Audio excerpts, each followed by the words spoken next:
Just a few weeks after Marine Faruqi refused to condemn terrorist group Hamas, the Greens deputy leader will be part of a Senate committee into anti-Semitism at Australian universities. Does Hamas need to be dismantled? The Palestinians need to decide where they want to go. So if they choose Hamas, that's okay? What can I say? Should it be dismantled? Hamas is an organisation that exists in the region. Surely you're able to say whether you'd like to see them gone. I mean, it's not up to me. She has also previously accused the coalition of, and I quote, trying to weaponise anti-Semitism to attack those who are standing up to Israel's genocide in Gaza. So is she on this committee to further her own anti-Israel agenda, to downplay the rise of anti-Semitism? Let's ask my next guest, Dr. David Adler, President of the Australian Jewish Association. Dr. Adler, how is the Jewish community reacting to this development? Rita, I think that it's universally seen as quite an absurd, bizarre appointment. You'd be hard-pressed to find a less suitable candidate in Australian Parliament for this particular role. She has a dreadful track record, as do the Greens generally, by the way. They are the only political party in this country which has, for example, rejected the gold standard definition of anti-Semitism, the International Holocaust Remembrance Alliance definition. But Marine Faruqi is a radical activist in this space.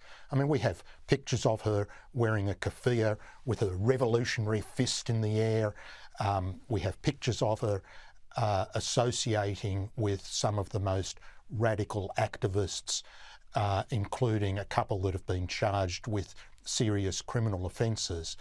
So maybe this is an attempt to sabotage the role of the committee. Who knows? Now, the Student Council at Monash University has called a general meeting to discuss whether to support an immediate and just end to Israel's war in Gaza. I'm sure Benjamin Netanyahu is just waiting with bated breath to see what these activist students are thinking. The students want a permanent withdrawal of Israeli troops, an end to the what they call 18-year-long blockade, and reparations to be paid for the reconstruction of Gaza.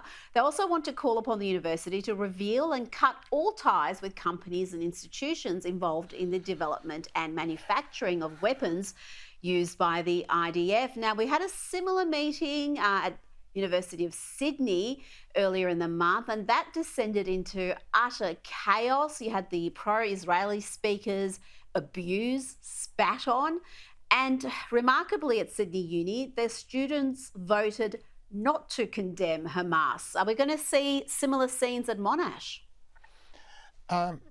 Look, it's an interesting question. They've actually introduced in their procedures a strategy which might prevent the disruption, because in order to attend this particular meeting, a student needs to pre-register.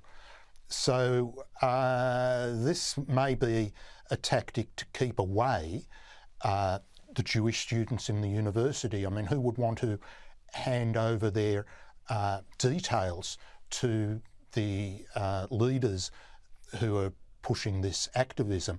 I wonder whether the student organisation there knows that their university is named after a very prominent Australian Jew, Sir John Monash, arguably one of Australia's best ever military leaders.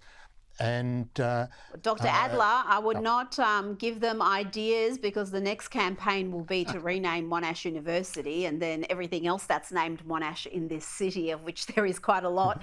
Before you go, just quickly, Foreign Minister Penny Wong has urged the Middle East to de-escalate its tensions. She's tweeted, Australia is gravely concerned at the prospect of escalation in the Middle East. Further hostilities put tens of thousands of civilians in Lebanon and Israel at risk. We urge all involved actors to exercise restraint and de-escalate. But it's notable there she doesn't mention terrorist organisations like Hezbollah, who seem to be behind the escalation. I've only got 30 seconds. How has Penny Wong handled her portfolio when it comes to the Middle East? On this issue, she's been possibly our worst ever foreign minister. And you've nailed the context.